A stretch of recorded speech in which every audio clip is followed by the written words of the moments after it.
Hi friends, ఇది చెట్టు కింద దొరికింది. ఇది ఉడత కొట్టిందో చిలగొట్టిందో తెలీదు. ఈ కాయ అయితే ఎర్రగా ఉంది కదా, టేస్ట్గా అయితే ఉంటుంది. ఇప్పుడు ఈ కాయ కోసి చూపిస్తాను చూడండి మీకు.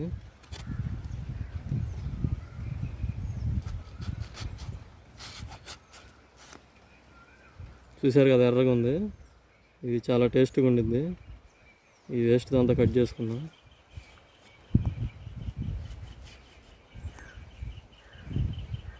చూసారా ఎలా ఉందో.